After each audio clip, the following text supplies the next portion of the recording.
Good morning students. अपन पढ़ रहे थे जापान का संविधान। जापान के संविधान में अपन ने जापानी संविधान के अध्ययन की महत्वता पढ़ रहे थे।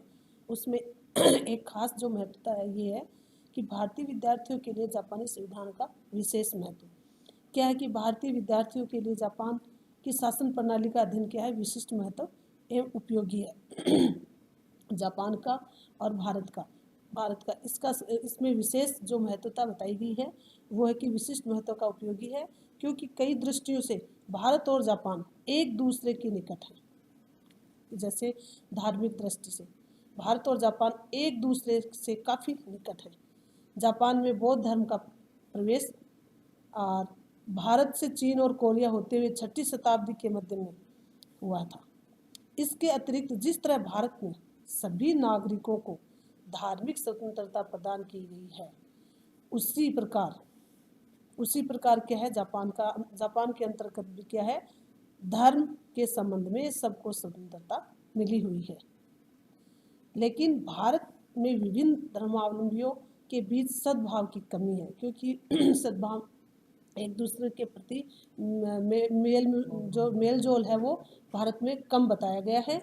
वहाँ जापान में हमें धार्मिक कट्टरता के दर्शन नहीं होते हुए जापानियों की सांस्कृतिक जो क्या है सजातीयता ने उसे सामाजिक ऐक्य की भावना भर दी है।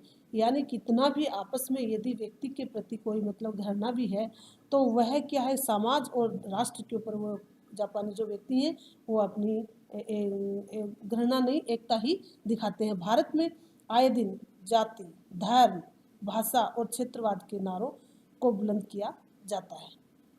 जापान में कई प्रकार के घरेलू मतभेद होते हुए भी सामाजिक सद्भाव और राष्ट्रीय एकता की सुदृढ़ता भावना विद्यमान है। यानी वो चाहे आपस में कितना भी समाज में सामाजिक व्यक्ति चाहे कितना भी विरोध करता है लेकिन जब वो राष्ट्र की एकता की बात आती है तो वह अपनी सद्भावनाओं के साथ ही हर कार्य को पूर्ण करते हैं। इस दिशा में जापान भारत का मार्ग प्रशस्त कर सकता है। लेकिन इसी प्रकार साक्षरता के क्षेत्र में देखा जाए तो जापान ने महत्वपूर्ण प्रगति की और भारत भी निरक्षरता को दूर करने के दिशा में प्रयास कर रहा है। तो इस प्रकार से जो कई तरह की जो बात है वो क्या है भारत और इसमें जापान में एक विशेष महत्वता बताई गई है। जिस तरह से राष्ट्र के अंदर चाहे व्यक्ति में कितना भी आपस में मतभेद होगा लेकिन जापानी जो व्यक्ति हैं वो राष्ट्र के अंदर एक सद्भावना की भावना से ही एक दूसरे को देखते हैं।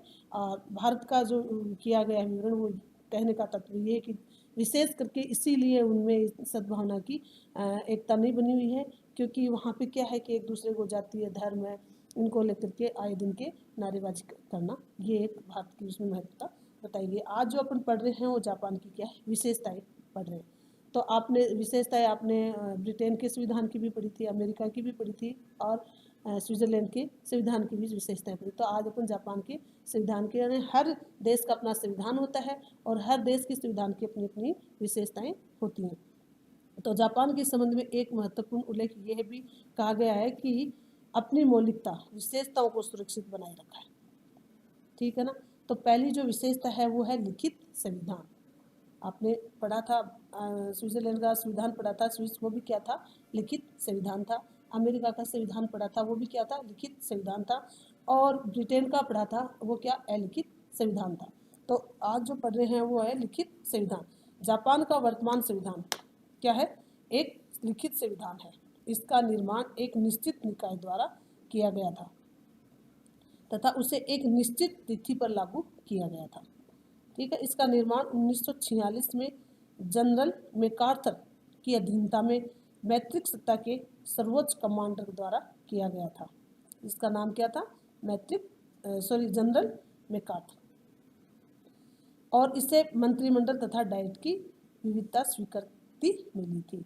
यानी आपने पढ़ा था ब्रिटेन में पढ़ा था उसमें आपने संसद पढ़ा था और अमेरिका में पढ़ा था वहाँ आपने कांग्रेस पढ़ा था और यहाँ पे संसद हो या कांग्रेस हो या डाइट हो ठीक है एक ही संसद का नाम जो है वहाँ पे यहाँ पे डाइट रखा गया है मिली थी। इसको सम्राट की उद्घोषणा द्वारा 3 मई 1947 को लागू किया गया था। तो भारतीय तथा अमेरिका संविधानों के इस संबंध में अंतर यह था कि उन संविधानों का निर्माण एक विशेष संविधान निर्मात्री सभा द्वारा हुआ था, जबकि जापानी संविधान के निर्माण के लिए ऐसी किसी विशेष सभा का गठन नहीं किया गया था। यानी संविधान का निर्माण एक विशेष संविधान निर्मात्री अमेरिका में बताया गया है कि एक विशेष संविधान का निर्माण एक विशेष संविधान निर्मात्री सभा द्वारा हुआ है, लेकिन ऐसा जापान में देखने को नहीं मिला है। किसी विशेष सभा का गठन नहीं किया गया था। वस्तुतः ये संविधान विदेशियों द्वारा निर्मित था। इस संविधान में एक प्रस्तावना क्या है, इसमें 103 तो क्या है अनुच्छेद बताए गए हैं और 11 बताए गए हैं इसमें अध्याय। तो अध्याय जो बताए गए हैं वो हर 11 अध्याय में अलग अलग व्यक्ति के कार्यों को बताया गया है। जिस तरह से पहले अध्याय में इन्होंने विवरण किया सम्राट की स्थिति का, दूसरे अध्याय में युद्ध परित्याग का, तीसरे अध्याय में नागरिकों के अधिकारों और कर्तव्यों का, चौथे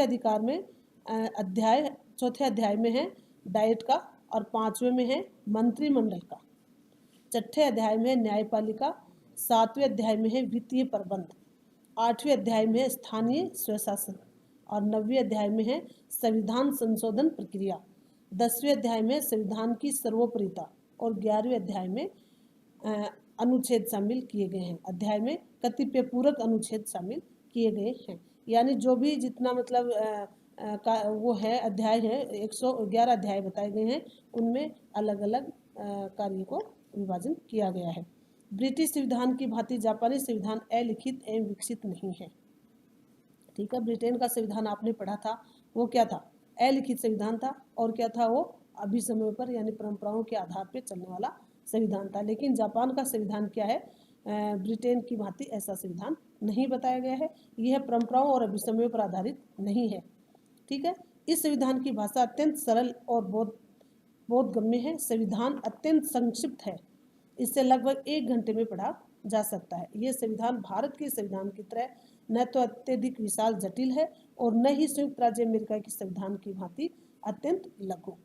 देश की आवश्यकताओं के अनुरूप इसमें लगभग सभी महत्वपूर्ण बातों का समावेश किया गया है। यानी देश में जो भी आवश्यकताएं होती है नागरिकों, वो उन सभी बातों का इसमें क्या किया गया है, समावेश किया गया है। तो पहली जो आपने विशेषता पढ़ी है वो क्या था, लिखित संविधान है। दूसरा संविधान है लौकिक प्रभुसत्ता।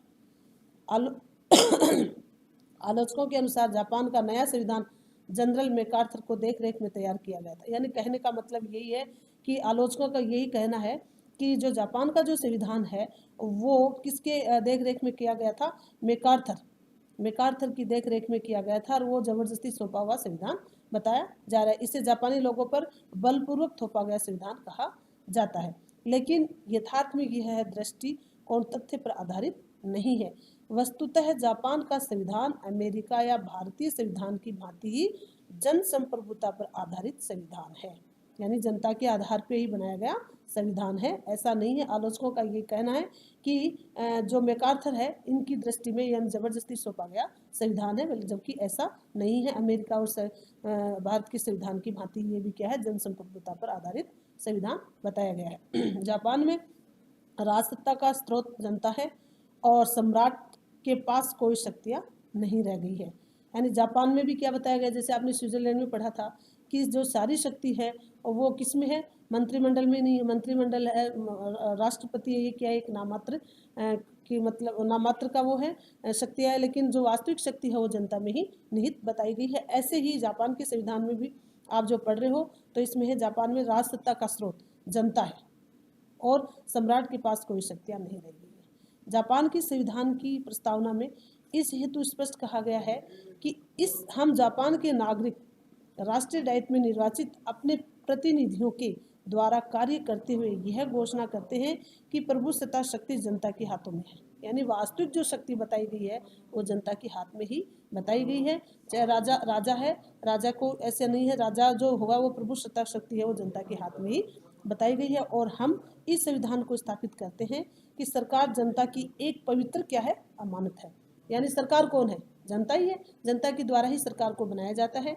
इसलिए विशेष करके जनता को यदि प्रतिनिधि चुन के आता है, राष्ट्रपति मंत्री जो भी बनता है पद पे, तो वह जनता को ध्यान में रखते हुए हर कार्य को किया जाता है। इसलिए सरकार जनता की एक पवित्र क्या है, अमानत बताई गई है, जिसकी सत्ता जनता से प्राप्त की गई है।